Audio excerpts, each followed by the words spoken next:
Olá, pessoal, tudo bem? No Alesp Conecta de hoje, nós vamos falar sobre a retomada das aulas na USP.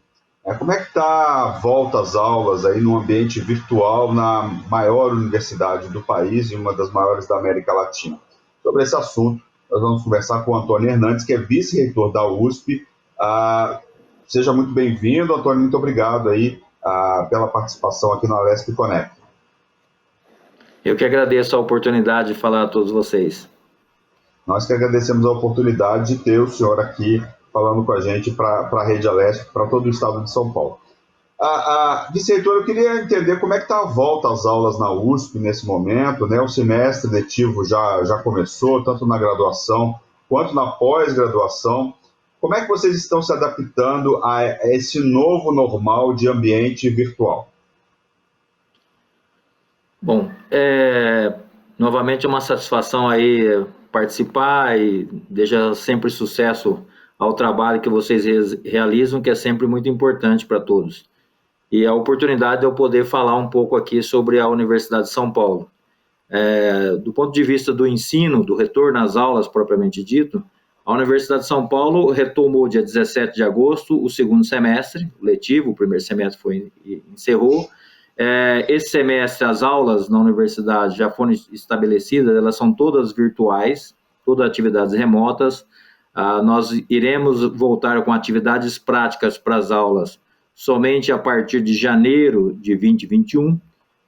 Até lá as aulas acontecerão todas de modo remoto. Só para se ter uma ideia, a universidade ela tem 92% das aulas do primeiro semestre, elas ocorreram de forma remota, em todos os campi da universidade, e de forma bastante prática, sem problema algum, inclusive de acesso de alunos ou de professores com relação à plataforma da própria universidade. Agora é importante destacar... Pergunta. Pois não. Pode continuar, Vicente, pode continuar. Não, é importante só destacar que a universidade ela não tem somente a questão das aulas, tá certo? As aulas é uma parte desse processo. A universidade tem outras atividades que não pararam. Então, desde o início da quarentena, a parte de pesquisa da Universidade de São Paulo ela não parou. O que aconteceu foi um incremento, inclusive, das atividades voltadas especificamente para a doença, essa questão da pandemia da Covid-19. E as atividades relacionadas à interação com a sociedade, aquilo que é chamado de cultura e extensão universitária, elas também aconteceram, mas aconteceram também de modo remoto, porque as atividades de extensão, em geral, levam um grande público para as atrações ou para as atividades de campo. Então, nesse caso específico, também foram de atividades remotas, de maneira que no segundo semestre nós iniciamos, dia 17, com as aulas, tanto da graduação quanto da pós-graduação, em atividade remota, as atividades de cultura e extensão, todas de maneira remota, inclusive agora em setembro, teremos a feira de profissões para os alunos das escolas do ensino médio, e ela será remota, virtual, e as atividades de pesquisa, sim, essas sim continuaram presenciais. Falando em atividades de pesquisa, né, vocês também estão participando aí das pesquisas aí, que estão ajudando no combate à pandemia. Essas atividades em relação ao Covid e outras questões também continuaram normalmente, foi isso? Normalmente, isso não teve alteração nenhuma. O que ocorreu foi que nós passamos a ter grupos de pesquisa que estavam trabalhando com outros temas que automaticamente se dedicaram a trabalhar em colaborar e entender e arrumar situações que pudessem nos dar mais conforto com relação à questão da doença. A universidade tem hoje 250 projetos em andamento, específicos para entender e diagnóstico, tratamento, vacina ligado à doença Covid-19. Isso inclui, inclusive, uma participação muito importante nessa vacina que está na fase 3, em parceria com o Instituto Butantan. A universidade, desde o início, ou seja, mesmo antes de decretar a quarentena, lá em dezembro, quando foi anunciado os problemas relacionados com a vacina, os grupos de pesquisas mais específicos já começaram a procurar entender o que havia, o que estava acontecendo do ponto de vista do mundo, E quando isso chegou ao Brasil, os grupos já estavam, vamos dizer assim, prontos, né? Inclusive em função da sua capacidade técnica e de infraestrutura, prontos para atuar diretamente na questão do Covid. Temos que lembrar que o sequenciamento genético do vírus, ele foi primeiro realizado no Instituto de Medicina Tropical, na Faculdade de Medicina, aqui em São Paulo, na USP. E isso é um ponto muito importante, porque só foi possível porque a universidade já estava, vamos dizer assim, preparada para isso. Então, a sequência de DNA que precisava ser feito do vírus, ele foi feito na cidade de São Paulo, no Instituto de Medicina Tropical, mais precisamente na Faculdade de Medicina. Além desse sequenciamento genético, que outros trabalhos, né? Como que a USP colaborou com as pesquisas, que outros casos nós temos aí, que outras frentes vocês estão atuando no combate à Covid-19? Olha, nós podemos destacar, do ponto de vista de interação com a sociedade, 3 frentes. Uma delas é a vacina. Como eu disse, nós temos vários trabalhos realizados, estão sendo realizados no desenvolvimento de vacinas, e alguns deles que estão na fase de teste. Tem um trabalho importante que é de diagnóstico. A USP criou imediatamente, lá em março, a rede USP de diagnóstico, e aonde a USP está instalada, tem feito testes na população, além da própria população de pesquisa que está atuando na universidade, mas principalmente na população. Então, nas cidades de Bauru, na cidade de Pirassununga, São Paulo, e aí Piracicaba, nos outros campi, o processo de realização de exames para a comunidade tem acontecido de uma maneira muito firme. Um outro trabalho que ganhou muita visibilidade foi o desenvolvimento do respirador, que foi realizado em tempo recorde. 45 dias, a Universidade de São Paulo já disponibilizava um respirador para atendimento aos pacientes em UTI. Naturalmente, o processo a posterior desenvolvimento, ele precisou passar pelo registro da Anvisa, e ele foi disponibilizado há pouco tempo, aí já com o registro da Anvisa para todos os hospitais. Em fase anterior de teste, ele foi instalado no próprio Hospital das Clínicas, especificamente no hospital para o tratamento da Covid. Então, rapidamente, a universidade respondeu com acesso a todos. Não foi feito um trabalho exclusivo a um grupo de pessoas. Então, o respirador vamos dizer assim, aquilo que talvez, por conta da divulgação na mídia, foi que as pessoas mais tomaram conhecimento. Mas o trabalho em vacina, o trabalho em simulação, o trabalho que tem sido realizado e ajudado muito o centro de contingência na previsão de até quando essa pandemia vai, como é que se faz a análise desses dados, os próprios pesquisadores que participam do centro de contingência têm ajudado muito ao governo nas suas decisões, inclusive no Plano São Paulo. Então, a universidade esteve presente desde o primeiro momento e atuando firmemente e entregando resultados, e são resultados fundamentais, não só do ponto de vista de atendimento da população, como também do ponto de vista de planejamento e do planejamento econômico, porque a pandemia afetou a todos nós. Antônio Hernandes, fala um pouco para a gente da volta, né, das aulas, enfim.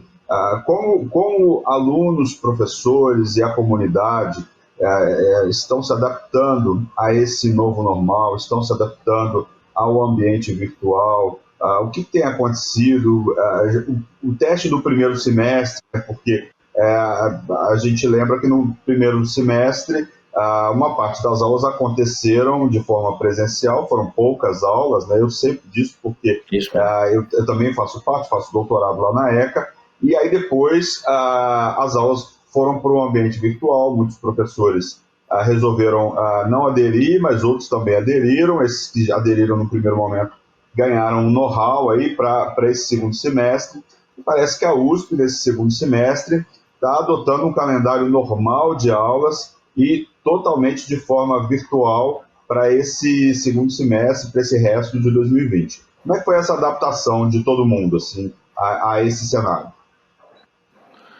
Bem, como você muito bem descreveu, a adaptação ela é um pouco complicada, porque ela aconteceu muito de repente. Então, para que você tivesse rapidamente as pessoas trabalhando de uma outra maneira, porque é essencial imaginar o seguinte: nós começamos o ano de 2020 todos imaginando uma situação normal, aquela situação do que sempre que se caminhou ao longo do tempo. De repente as aulas se iniciam as aulas presenciais, os alunos nas suas salas, os professores, e de uma maneira repentina, vamos dizer assim, para a grande maioria, mas não para quem estava à frente das pesquisas e da gestão da universidade, sabíamos que ia termos alguns problemas, mas não tínhamos a dimensão desse problema. Quer dizer, quando ele aparece de fato e as recomendações que recebemos com as medidas que devíamos tomar, então rapidamente também tomamos a decisão de que a Universidade de São Paulo, do ponto de vista do ensino, ela, além da pesquisa que não ia parar, também para o ensino seria muito ruim aos alunos se a universidade parasse com as aulas. Então, a universidade já tinha uma infraestrutura adequada para fazer o ensino virtual, isso já é uma situação consolidada. O que teve que acontecer foi a adaptação maior das pessoas, não tanto dos alunos, como você e muitos outros, todos jovens, muito mais ligados à questão tecnológica do que os próprios professores, muitos já como eu, já passou a casa dos 60 já. Então, vamos dizer assim, as aulas eram de uma outra maneira. Então, para todos nós foi uma certa dificuldade, porque tivemos que aprender rapidamente alguns dos recursos que já eram disponíveis, isso que é importante. Nós não tivemos problemas porque a gente já tinha a infraestrutura. Uma coisa que as pessoas precisam entender é que, assim, na universidade, os 365 dias, eles acontecem intensamente. O que acontece é que, por uma parte das pessoas, dos 120 mil pessoas que nós somos, ele acontece de maneira muito segmentada. Para outros, não tem descanso. Para o pessoal de tecnologia da informação, não tem descanso. Para o pessoal do hospital, não tem descanso. Para quem trabalha na fronteira do conhecimento, não tem descanso. O processo de geração de conhecimento e tecnologia, ele é intenso. Não tem sábado, não tem domingo, não tem feriado, não tem nada. Você tem que fazer. Quando você vai para as aulas é uma coisa mais segmentada. Você tem um calendário escolar para poder organizar a vida de todos. Quando você vai passar para um ambiente virtual, todos tiveram que se adaptar. Então, essa adaptação, ela custou mais para alguns do que para outros. Os mais novos já usavam da tecnologia, então foi muito mais fácil, e outros tiveram mais dificuldade. Então, alguns se atrasaram, algumas disciplinas, por exemplo, se atrasaram aí um mês, porque meio que travou o sistema para o professor, como eu, que estaria lá dando aula, falou, bom, peraí, eu tenho que aprender isso. Então, eu preciso de um tempo para aprender, para ver como que eu vou reprogramar minhas aulas. Veja, e isso foi um aprendizado muito rápido. Nós não ficamos com ninguém para trás, no sentido de que todos os professores concluíram suas aulas, ou estão concluindo alguns, tá certo? Que não afetam o segundo semestre. Então, o que acontece? Não é aquele processo que, às vezes, a pessoa fala assim, bom, eu vou ter que fazer um curso agora para poder ensinar. Aí a pessoa vai fazer um curso de como que usar a nossa plataforma, que é uma plataforma baseada no Moodle. Ela só é customizada para as atividades da USP. Então, a pessoa teve que trabalhar, teve que aprender a mexer com vídeo, aprender como que você faz a apresentação síncrona, como é o que nós estamos fazendo, quer dizer, como é que você trabalha com isso. Alguns preferiram, inicialmente, trabalhar com aquilo que é o mais simples, fazendo orientação de estudo, tentando fazer trabalho dirigido, até ter um tempo para, inclusive, a concepção de uma nova maneira de ensinar para ele fosse, vamos dizer assim, aceita e adaptada internamente. Então, eu acho que assim, os primeiros meses, eles foram muito mais difíceis, mas a decisão da universidade foi acertada, porque nós não tivemos os alunos, que são a grande maioria, e o que a gente estava muito preocupado, eles não saíram prejudicados. Alunos que tinham formatura para 2020 vão se formar em 2020. Pessoas que têm planos na vida futura toda já baseado na sua conclusão do seu curso em 2020, vão seguir com seus planos. Não foi a universidade a atrapalhar, a universidade simplesmente foi sempre o que fez no sentido de ajudar. O que é que pegou de maneira diferente, completamente diferente? Foi para os alunos ingressantes. Quem entrou na universidade, os 11.500 alunos que ingressaram em 2020, eles não tiveram aquele gosto que quem já ingressou no ensino superior sabe o que é o primeiro ano. O primeiro ano deles é diferente de todos nós. Todos nós que entramos na universidade, no presencial, você tem um primeiro ano que é um primeiro ano de acolhimento de todos dos seus colegas de classe, dos professores, do seu departamento, da própria universidade em si, dos colegas, do bandejão. Todo esse processo, naturalmente, ele não aconteceu. Então, esses alunos que ingressaram, eles ainda não sentiram o gosto de estar na universidade. Eles não perderam o conteúdo das aulas, mas perderam o conteúdo de aquele que você aprende com os colegas, o conteúdo de você estar próximo, a rede de relacionamentos. Tem uma série de coisas que acaba, de fato, se perdendo quando você vai para um ambiente virtual. Vicente, a gente fala, por exemplo, da tecnologia durante essa pandemia em muitos setores, em muitas áreas do mercado. As pessoas falam que a pandemia acelerou o processo tecnológico em 6 anos. Então, nós não estaríamos em muitos setores em 2020, estaríamos em 2026, alguns um pouco mais adiante, porque existe uma resistência, né? Eu vejo um exemplo, por exemplo, do setor legal, que tinha uma resistência com audiências e tal, e isso, de uma hora para outra, teve que ser aceito. Assim. Então, todas as barreiras tiveram que ser quebradas para a introdução dessa tecnologia, para operacionalizar as atividades. Isso também aconteceu com a USP. Assim. Eu queria entender de vocês o quanto que a tecnologia avançou nesse período da pandemia para professores, alunos, comunidade, o pessoal administrativo, vocês na direção da universidade, o quanto que essa tecnologia avançou aí durante esses 5, 6 meses que nós estamos de pandemia? Olha, de fato foi uma quebra de paradigma, tá certo? Porque estávamos todos, vamos dizer assim, prontos do ponto de vista de infraestrutura, mas não prontos pessoalmente, cada um de nós, para um processo tão abrupto como esse.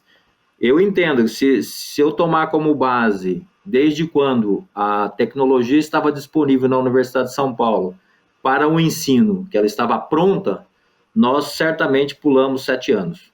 Certamente pulamos 7 anos em 2 meses. Isso eu não tenho dúvida. O fato de estar e você ter tempo para aprender, tempo para implementar, tempo para fazer reflexões, acaba que também leva as pessoas a se acomodarem numa certa situação. E apesar de ter 7 anos que o pacote todo está pronto, vamos dizer assim, eram poucos os professores que utilizavam, muito poucos. Se eu fosse tomar isso, se nós tivemos 6 mil só aulas de graduação, quer dizer, aulas não, disciplinas de graduação, são 6.200. Nós tivemos entre 5.400, 5.600 operando em modo virtual no primeiro semestre. Isso no passado, você estaria falando na casa de centenas, uma centena, 2 centenas. Então veja que o salto é muito grande a mudança. E aí, isso tudo, vamos dizer assim, é o reflexo da necessidade e da decisão de não parar, porque uma decisão que muitas universidades tomaram foi parar e esperar para ver o que ia acontecer, tá certo? O raciocínio que fizemos em termos de gestão é o seguinte, olha, são os filhos de muitos brasileiros que estão aí, que têm as suas vidas que nós não conhecemos. Qual é o sonho de cada menino desse que vai se formar? Qual é o sonho de cada pós-graduando desse que vai se formar? Quais são os compromissos que essa pessoa tem? Muitos estavam fazendo estágio, com expectativa de serem contratados. Quer dizer, como que você, em sendo a fonte geradora de conhecimento, como que você vai bloquear uma coisa como essa? Não fazia muito sentido, tá certo? Então, assim, se nós não sabemos e nós temos a infraestrutura, se não tivesse, tínhamos que correr atrás de qualquer modo. Eu sou da opinião que temos que correr atrás. Você não pode causar um prejuízo em escala em massa como essa. A universidade não causou isso. A universidade, pelo contrário, ela levou o processo adiante com todas as dificuldades e contando com a colaboração dos professores, naturalmente. Se os professores tivessem feito, não tivessem colaborado todos e entendendo que a situação, ela não é um desejo da administração da universidade para que as coisas aconteçam. É a necessidade que você tem com o outro. E o outro são os alunos que estão lá, a família dos alunos que estão lá. Então, é assim, como é que você não vai atender essas pessoas? Se a universidade é uma universidade pública para atender a todos. Então, não faz muito sentido, tá certo? Então, foi nesse sentido, é assim, mudar o paradigma, aprender com o processo, foi essencial. Foi essencial e hoje nós temos, passamos pela dificuldade, passamos pelo momento de transição, e o que se tem hoje são professores cada vez mais motivados, pessoas que as pessoas se enganam com as pessoas de idade, achando que as pessoas de idade não têm interesse pela tecnologia, muito pelo contrário, você tem professores mais velhos do que eu, em que têm feito aulas, que são aulas excepcionais, descobrir uma nova maneira de transmitir o conhecimento, de transmitir a experiência que ele tem. Porque a aula em si não é o que está no livro, tá certo? Aquilo do livro é uma parte do processo. A outra é a sua experiência, aquilo que você traz consigo, aquilo que você acredita, das suas reflexões. Então, isso todo, as pessoas descobriram uma maneira diferente de fazer. A maneira diferente de você interagir com os alunos, certo? Então, assim, hoje se faz muito mais quiz, muito mais relacionamentos diferentes, com chat, com diferentes coisas, que não se fazia. Porque você estava na sala, aí os alunos às vezes cansados, aquele dia que todo mundo não acordou muito bem e tal. Hoje não, hoje é muito mais tranquilo para ele, a aula é muito mais, mais dinâmica, você também não precisa ter aulas de 4 horas, que ninguém suporta. Então, veja que você traz junto com isso uma série de mudanças que vão impactar daqui para frente. Seguramente, nós ganhamos pelo menos 5 anos nesse processo e de uma maneira rápida. 2021 para frente é completamente diferente. Nós não conseguimos na virada do século uma mudança tão rápida como essa. Lá no ano 2000 só teve bug em computador, mas não teve uma mudança como essa. Essa não. Essa foi uma mudança para valer. Com certeza essa mudança vai impactar na vida de todos nós, né, do mercado, vai impactar no mundo de uma maneira geral.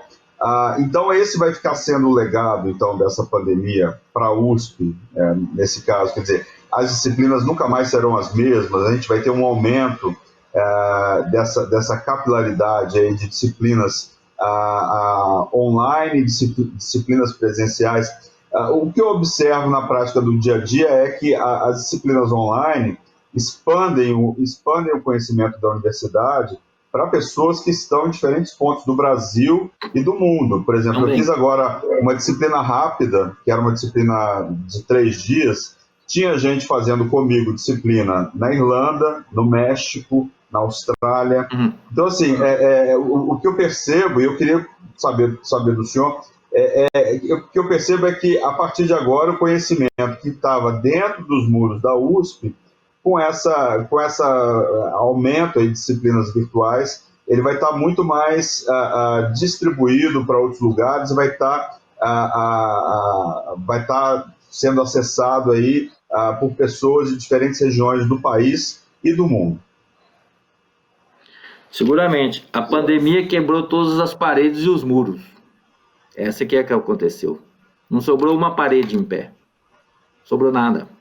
Porque você teve que se reinventar. E se reinventar sem agora considerando que você não tem limitação. Então, assim, existe de fato a possibilidade de você, isso que você já vivenciou e outras disciplinas têm proporcionado, você abrir de uma maneira geral. Alguns vão fazer isso, outros vão fazer mais restrito, vamos dizer assim, o acesso. Mas o processo será completamente diferente. Veja, hoje nós já temos na universidade unidades, grupos de diretores de faculdades e institutos já se organizando e trabalhando para 2021, para que os currículos vão ser diferentes. A forma, você não vai mudar o currículo, o projeto pedagógico de uma hora para outra, mas você vai conseguir fazer com que a dinâmica seja diferente. Vou te dar um exemplo concreto de uma reunião que eu participei ontem. As escolas de engenharia, nós temos 3, a escola Politécnica, a Escola de Engenharia de São Carlos e a Escola de Engenharia de Lorena. Os diretores estão conversando de maneira que o ensino de engenharia na Universidade de São Paulo, ele aconteça de uma maneira em que os alunos que estejam em Lorena, ou em São Carlos, ou em São Paulo, eles possam participar da mesma disciplina ao longo do seu semestre. Vai se começar com as disciplinas chamadas optativas, aquela que os alunos podem escolher, mas veja, isso não era possível. E isso que é, vamos dizer assim, o trágico dessa doença, que levou a gente a se reinventar, ela trouxe também agora para o aluno de Lorena, para o aluno de São Paulo. Imagina que nós temos um especialista aqui em São Carlos em saneamento básico, e ele quer assistir a aula daquele professor que é o especialista em saneamento básico. Ele não tinha essa possibilidade em fevereiro desse ano. Nós estamos falando em fevereiro desse ano. Agora nós estamos em agosto desse ano. Em agosto desse ano, ele tem possibilidade de fazer isso. Esse tipo de situação muda completamente a forma, não só a forma do ensino em si, mas toda a sua rede de relacionamento, todo o processo de formação. Você passa a ter um novo modelo, que ainda nós não sabemos para onde inteiramente ele vai, porque agora começa todo o processo de desenvolvimento desse novo modelo. Então, é possível cada vez mais que você faça aperfeiçoamentos, otimizações, mas você traga também outras contribuições. Então, assim, hoje eu posso trazer contribuições tanto do exterior, mas posso trazer contribuições do mercado externo. Veja, eu posso ter uma aula de construção de ponte com imagem diretamente de uma ponte sendo construída e projetada dentro da sala de aula. E explicando para os alunos como é que é feito aquilo. Então, essa lógica, ela é muito distinta. Para pegar no caso da sua área, eu posso ter uma aula da redação, tá certo? Posso pegar da aula da redação e falar assim, é assim que faz o jornal, olha aqui que eu vou te mostrar. A redação está toda aqui, você filma com uma câmera simples, põe para todo mundo e fala isso, ó, é isso que está acontecendo, tem que passar por isso, a pauta é feita assim, e assim vai. É muito diferente. E chama as pessoas para falar, de repente, ao vivo, né? Eu sei que a USP busca, de uma maneira geral, a internacionalização, essa é uma preocupação de muitos setores da universidade. O quanto que esse ambiente virtual, a partir de agora, que vai virar aí também um novo normal, igual a gente já tá todo mundo usando essa palavra, né, e tal, eu já estou até, de tanto ouvir ela, já chega dessa palavra, né, e eu estou aqui repetindo ela. O quanto que isso pode ajudar para os próximos anos na internacionalização da USP, em trazer especialistas de fora, em fazer com que os alunos da graduação e da pós-graduação possam produzir material que chegue não só ao Brasil, mas que chegue à Europa, Estados Unidos, Ásia, África, enfim, outros continentes. Tem duas situações aí. Uma delas é acesso, vamos dizer assim, a conferências, a mesmo aulas, eventos científicos. Isso vai facilitar muito. Isso daí vai facilitar a participação de professores externos, pesquisadores, você mostrar atividades, mostrar uma amostra, por exemplo, de artes da Universidade de São Paulo, fazer ela mundial, coisas específicas para determinados continentes. Isso tudo vai ser possível, eu entendo que isso deva acontecer. Agora, tem uma parte da internacionalização que você não consegue fazer com a tecnologia, certo? Essa parte da internacionalização é estar presente no ambiente naquele país ou naquele laboratório. Isso por quê? Porque tem uma parte importante desse processo de internacionalização, que é a questão da interação com a cultura diferente. Eu sempre digo aos meus alunos no laboratório o seguinte: o importante de você ir para o exterior não é para você ver o que tem de diferente no laboratório. Muitas vezes os nossos laboratórios na Universidade de São Paulo têm uma infraestrutura e uma capacidade, às vezes, similar àquilo que existe nos melhores laboratórios do mundo, ou às vezes até melhor. Não é esse que é o problema. O problema está por trás da lógica, da cultura que se tem associada. Então, quando você vai num lugar como esse, eu digo assim, você tem que começar a prestar atenção na rua. Certo? É lá na rua que você começa a prestar. Presta atenção na rua, vê como que a calçada é suja, se ela é limpa, como que o processo é, como que as pessoas se organizam. Esse viver o dia a dia, ele é parte essencial da sua formação. Porque quando você volta, você quer um país igual àquele. Então, aí você vai dar valor para outras coisas que mais aquilo que é só questão técnica. Então, a disponibilidade de acesso que você tem, a mobilidade, a questão da gastronomia, a questão da cultura de uma maneira geral, ela é essencial dentro desse processo de internacionalização. Isso, infelizmente, você não consegue cobrir com o ambiente virtual. Isso aí é necessário você ter troca presencial de relacionamento para que você possa fazer avançar. Mas, se você olhar para a Universidade de São Paulo, de fevereiro de 2020 para trás, e olhar de março de 2020 para frente, a participação de pessoas do exterior e nossa em eventos do exterior deve crescer muito. Por quê? Porque todos nós tivemos que aprender também, uma vez que não dá para viajar, vamos fazer eventos, vamos fazer reuniões, vamos fazer as lives, vamos fazer os diferentes mecanismos que tem, usando a tecnologia. Isso vai crescer muito. Isso vai facilitar muito para você ter interação com pesquisadores, com um diverso grupo de pessoas. Mas a questão da cultura, é preciso viajar. Sem viagem é muito difícil.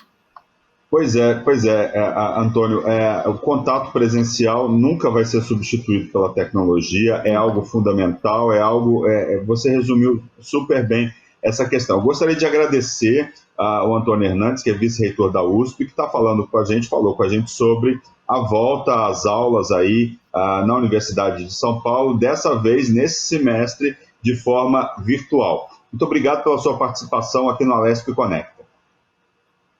Eu que agradeço a oportunidade, sempre à disposição. Sucesso a vocês ao programa. E boa sorte no seu programa de doutorado. Muito obrigado. Boa sorte aí na retomada das aulas na USP. Bem, e o Alesp Conecta de hoje fica por aqui. Lembrando que você pode assistir esse e outros programas da Rede Alesp no nosso canal no YouTube. É só digitar Rede Alesp. Nós voltamos no próximo programa discutindo um outro assunto de relevância para a sociedade. Obrigado pela audiência. Tchau.